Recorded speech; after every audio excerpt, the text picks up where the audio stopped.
Hi hello అండి, నేను మీ Shweta. Welcome to my YouTube channel అమ్మాయి గారి వంటలు. Today recipe is Krishnashtami special అటుకుల పాయసం.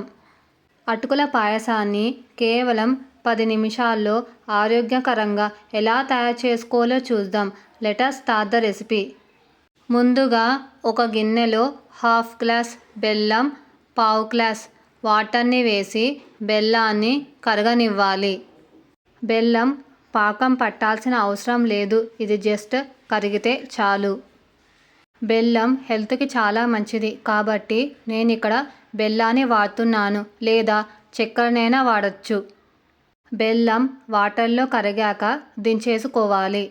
ఒక గిన్నెలో 1 టేబుల్ స్పూన్ నెయ్యి వేసుకోవాలి.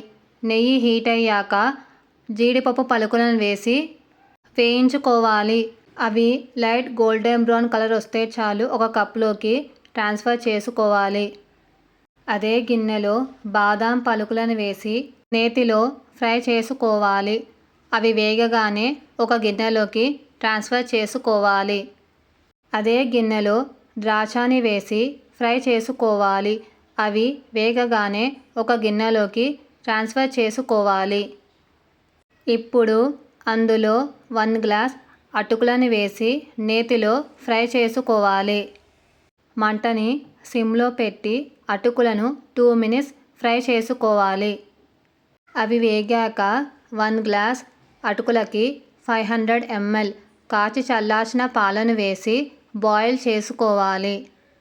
లేదా 2 glass of milk, 1 glass of వాటర్నైనా వేసి బాయిల్ చేసుకోవచ్చు. మంటని మీడియం ఫ్లేమ్లో పెట్టుకొని పాలని బాయిల్ చేసుకోవాలి. అవి బాయిల్ అయ్యాక మంటని సిమ్లో పెట్టుకొని ముందుగా కరిగించుకున్న బెల్లాన్ని వడగట్టుకొని పాలలో వేసుకోవాలి.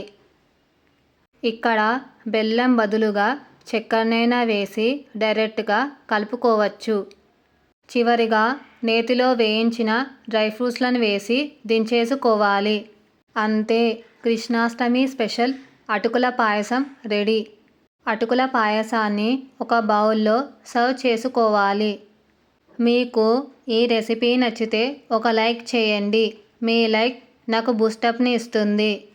అలాగే మీ ఫ్రెండ్స్కి, రిలేటివ్స్కి షేర్ చేసి మరిన్ని వీడియోస్ కోసం ఛానల్ని సబ్స్క్రైబ్ చేసుకొని వీలైతే రెసిపీని ట్రై చేసి ఫీడ్బ్యాక్ రూపంలో నాకు కమెంట్ చేయడం మాత్రం మర్చిపోకండి.